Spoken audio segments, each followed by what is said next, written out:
ನಮಸ್ಕಾರ ವೀಕ್ಷಕರೇ, ಭವ್ಯಲೋಕ ಮಾಹಿತಿ ಯೂಟ್ಯೂಬ್ ಚಾನಲ್ಗೆ ತಮಗೆಲ್ಲರಿಗೂ ಸ್ವಾಗತ. ವೀಕ್ಷಕರೇ, ಈ ಒಂದು ವಿಡಿಯೋದಲ್ಲಿ KSRTC ಸಾರಿಗೆ ನೌಕರರು ಮತ್ತು 4 ನಿಗಮಗಳ ಸಾರಿಗೆ ನೌಕರರಿಗೆ ಸಂಬಂಧಪಟ್ಟಂತೆ ಕಿವುಡು ಸಾರಿಗೆ ಮಂತ್ರಿ KSRTC ನೌಕರರ ವೇತನ ಹೆಚ್ಚಳ ಬಗ್ಗೆ ಪ್ರಶ್ನಿಸಿದರೆ ಲಾರಿ ಮುಷ್ಕರದ ಉತ್ತರ ಕೊಟ್ಟಂಥ ಮಂತ್ರಿ ಕಿವಿ ಏಕೆ ಮಂದವಾಗುತ್ತಿಲ್ಲ ಎಂಬಂಥ ಇಲ್ಲಿ ಆರ್ಟಿಕಲ್ ಕೂಡ ಇದೀಗ ನೀಡಲಾಗಿದೆ.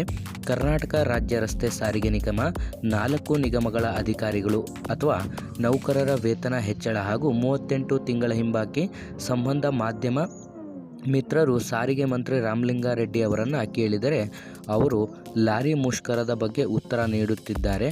ಇಂದು ಜಿಲ್ಲೆಯ ಯಲಬುರ್ಗಾ ವಿಧಾನಸಭಾ ಕ್ಷೇತ್ರದಲ್ಲಿ ಶಾಸಕ ಬಸವರಾಜ ರಾಯರೆಡ್ಡಿ ಅವರೊಂದಿಗೆ ವಿವಿಧ ಅಭಿವೃದ್ಧಿ ಕಾರ್ಯಗಳಿಗೆ ಚಾಲನೆ ನೀಡಲು ಬಂದಂಥ ವೇಳೆ ಸುದ್ದಿಗಾರರೊಂದಿಗೆ ಮಾತನಾಡಿದಂಥ ಸಚಿವರು ಈ ವೇಳೆಯಲ್ಲಿ ಸಾರಿಗೆ ನೌಕರರಿಗೆ ವೇತನ ಹೆಚ್ಚಳ ಯಾವಾಗ ಮಾಡುತ್ತೀರಾ ಎಂದು ಸುದ್ದಿಗಾರರು ಪ್ರಶ್ನೆ ಮಾಡಿದರು.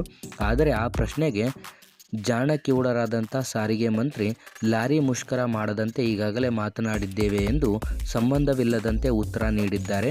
ಇನ್ನು ಸಾರಿಗೆ ಅಧಿಕಾರಿಗಳು ನೌಕರರು 2020 ಜನವರಿ 1ರಿಂದ ಅನ್ವಯವಾಗುವಂತೆ ಹೆಚ್ಚಳವಾಗಬೇಕಿದ್ದಂಥ ಶೇಕಡ 15ರಷ್ಟು ವೇತನದ 38 ತಿಂಗಳ ಹಿಂಬಾಕಿ ಕೊಡಬೇಕಿದೆ. ಜೊತೆಗೆ 2024 ಜನವರಿ 1ರಿಂದ ಅನ್ವಯವಾಗುವಂತೆ ವೇತನ ಹೆಚ್ಚಳ ಮಾಡುವುದಾಗಿ ಬಾಕಿ ಉಳಿದಿದೆ. ಅದಲ್ಲದೆ ಅದರ 15 ತಿಂಗಳ ವೇತನ ಹಿಂಬಾಕಿಯೂ ಕೂಡ ಈ ತಿಂಗಳು ಘೋಷಣೆ ಮಾಡಿದರೂ ಕೊಡಬೇಕಾಗುತ್ತದೆ. ಆದರೆ ಈ ಸಂಬಂಧ ಮಾತನಾಡಬೇಕಿರುವಂಥ ಮಂತ್ರಿ ಕಿವಿ ಕೇಳದಂತೆ ನಾಟಕವಾಡುತ್ತಿರುವುದನ್ನು ಗಮನಿಸಿದರೆ ಸಾರಿಗೆ ನೌಕರರಿಗೆ ಕಾನೂನುಬದ್ಧವಾಗಿ ಕೊಡಬೇಕಿರುವುದನ್ನು ಕೊಡುವುದಂತೆ ಕಾಣುತ್ತಿಲ್ಲ ಎಂದು ಇಲ್ಲಿ ನೀಡಲಾಗಿರುತ್ತದೆ.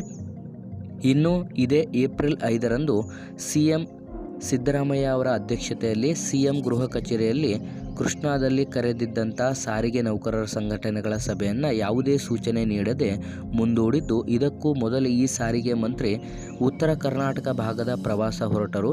ಇದಲ್ಲದೆ ಗಮನಿಸಿದರೆ ನೌಕರರನ್ನು ಏನು ಮಾಡಲು ಹೊರಟಿದ್ದಾರೆ ಎಂಬುದನ್ನು ಪ್ರಶ್ನಿಸಬೇಕಾಗಿರುತ್ತದೆ. ಇದರ ಜೊತೆಗೆ ನೌಕರರ ಸಂಘಟನೆಗಳ ಪದಾಧಿಕಾರಿಗಳು ಕೂಡ ಸರ್ಕಾರದ ತಾಳಕ್ಕೆ ತಕ್ಕಂತೆ ಕುಣಿಯುತ್ತಿದ್ದಾರೆ.